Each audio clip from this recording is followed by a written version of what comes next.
ఎప్పుడైతే మీరు డయాబెటిక్గా కన్ఫర్మ్ అవుతుందో, మీరు డయాబెటీస్ మీకు వచ్చింది అని కన్ఫర్మ్ అవుతుందో, ఎఫెక్ట్ అయ్యే ఆర్గన్స్ అంటే డయాబెటిక్ స్టేజ్లో, అంటే డయాబెటీస్ మీకు అలాగే చాలా రోజుల పాటు మీరు అలానే ఉన్నారనుకోండి, కిడ్నీ పాడవుతుంది. ఫస్ట్ కిడ్నీ, దెన్ ఐస్ కళ్ళు, దెన్ నర్వ్స్ మన శరీరంలో నర్వ్స్. ఈ మూడు కూడా చాలా తొందరగా ఎఫెక్ట్ అయ్యే ఆర్గన్స్.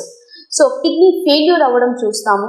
అదర్వైజ్ కళ్ళల్లో నర్వ్ సెల్స్, ఎందుకంటే బ్లడ్ గ్లూకోజ్ లెవెల్స్ ఎక్కువ ఉంటున్నాయి కాబట్టి నర్వ్స్ అంతా కూడా అవి సడన్గా అంటే సడన్లీ బర్స్ట్ అవ్వడము, ఇలాంటి వల్ల వాళ్ళల్లో ఐస్ రిలేటెడ్ ప్రాబ్లమ్స్ చూస్తాము.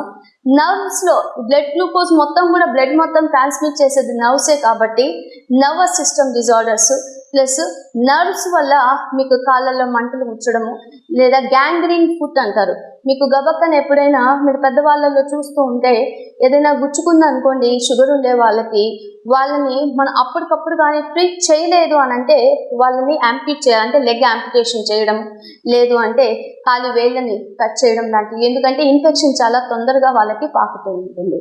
సో ఇది చాలా జాగ్రత్తగా, అంటే మీరు ప్రీ డయాబెటిక్ స్టేజ్ ఉంది అని తెలిసినప్పుడు మీరు కొన్ని లైఫ్ స్టైల్లో చేంజెస్, ఫుడ్ చేంజెస్ చేసి ప్రీ డయాబెటిక్ నుంచి నో డయాబెటిక్ స్టేజ్కి రావాలి.